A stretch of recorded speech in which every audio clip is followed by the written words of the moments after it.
بسم الله الرحمن الرحيم والصلاة والسلام على أشرف المرسلين أما بعد. هذا أول تمرين تطبيقي موديل méthode des éléments finis destiné au master 1 structure génie civil. Donc nous avons une poutre représentée sur la figure et discrétisée en 3 éléments avec L la longueur, E et A respectivement le module de Young et l'aire de la section droite. Les nœuds 1 et 4 sont encastrés.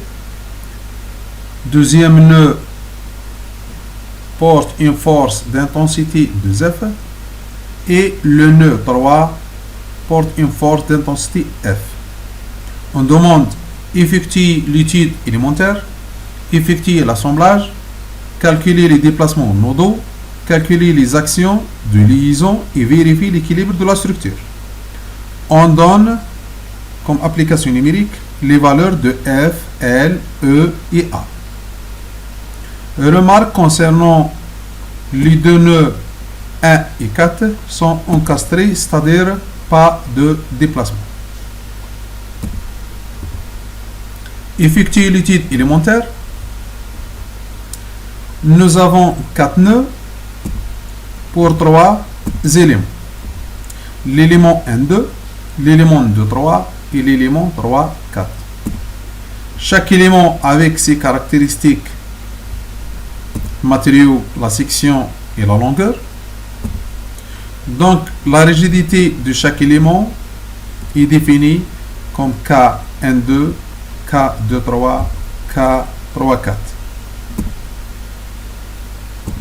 Cette matrice de rigidité élémentaire est donnée par la formule EA sur L fois 1 moins 1 moins 1, 1. C'est une matrice symétrique pour les barres à 1 degré de liberté, c'est-à-dire se déplace suivant X seulement. Chaque nœud se déplace suivant X.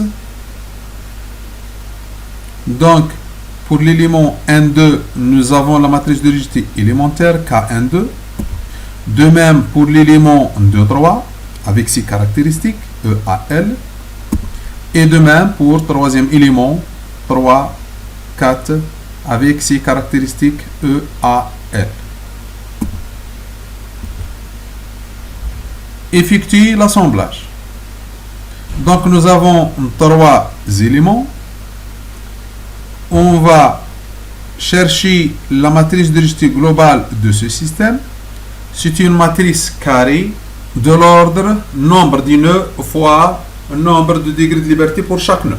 Nous avons 4 nœuds. Chaque élément se déplace à 1 degré de liberté. Donc nous avons 4 fois 1, c'est 4. 4 fois 4. Donc, comment on va injecter les matrices de rigidité élémentaire dans la matrice de rigidité globale? Donc, on va prendre l'élément 1, 2 et on va injecter dans la matrice de rigidité globale suivant ces coordonnées de l'élément. Donc 1, 2, soit suivant les lignes, soit suivant les colonnes. Même chose pour deuxième élément, l'élément 2, 3.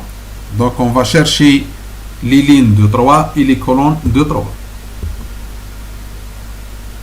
De même pour troisième élément, on va chercher les coordonnées 3 et 4 suivant les lignes et suivant les colonnes.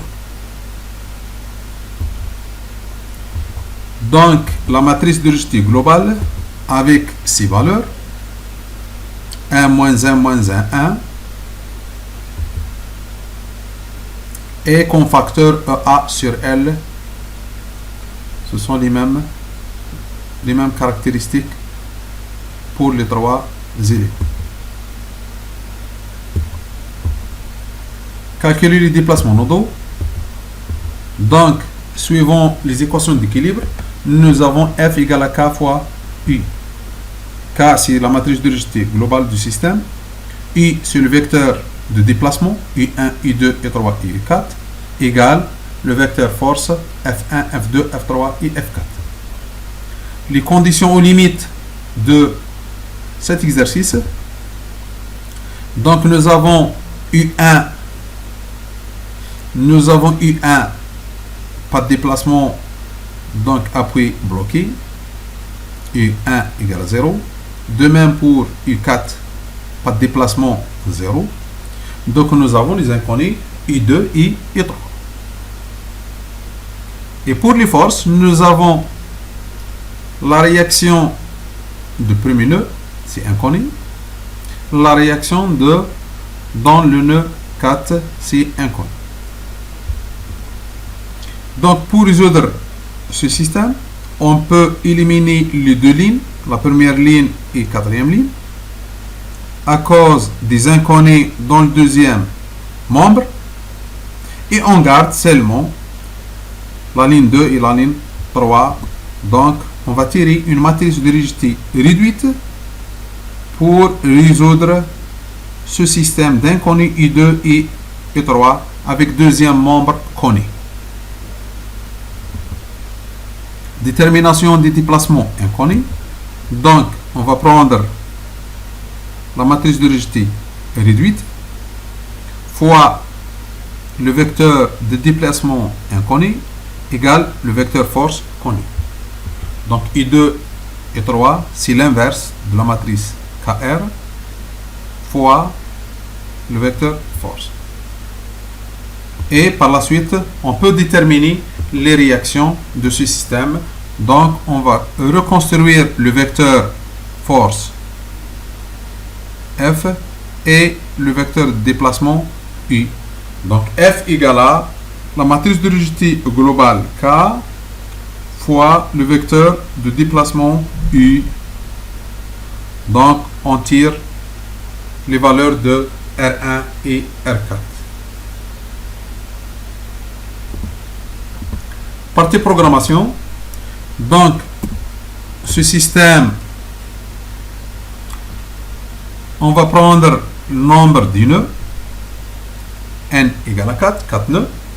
Nous avons les paramètres E, A et L de chaque élément.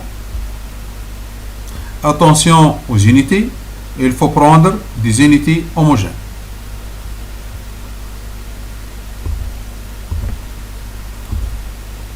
Donc deuxième étape, c'est de calculer la matrice de rigidité élémentaire, soit direct, soit on utilise une fonction F1 qui permet à nous de calculer la matrice de rigidité de chaque élément, suivant les paramètres E, A, L de chaque élément. Donc la matrice, c'est par exemple l'élément K12, on donne les valeurs de E, N2, A, N2, L, N2, et fois la matrice 1, moins 1, moins 1, 1. Donc la fonction linéaire bar stiffness, par exemple, comporte 3 paramètres d'entrée et une seule valeur comme sortie, c'est la matrice de rigidité élémentaire K.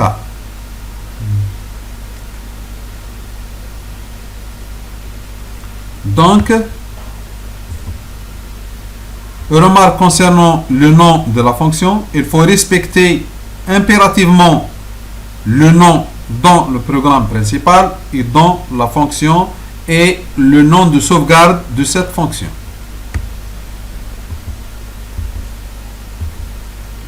Donc après ça, on va entamer troisième étape, c'est calcul de la rigidité globale. On déclare une matrice de rigidité vide. Sa dimension est nombre de nœuds fois nombre de nœuds. C'est une matrice carrée vide égale à 0.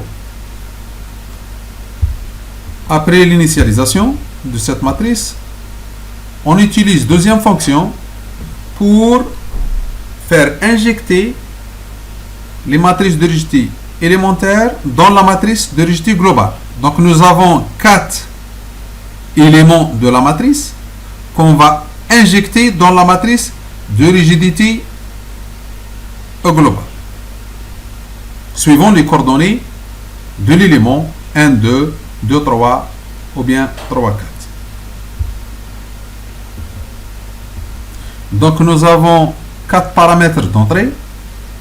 La matrice de rigidité globale avant, la matrice de rigidité élémentaire petit k, et G sont les coordonnées de la matrice élémentaire, de l'élément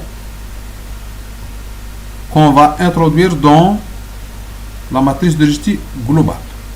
Et comme valeur de sortie, c'est une seule valeur de sortie, c'est grand K après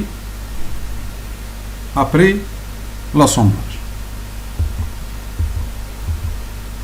Donc, quatrième étape, c'est de chercher la matrice réduite. La matrice réduite, c'est K22, K23, K32 et K33 dans la matrice globale.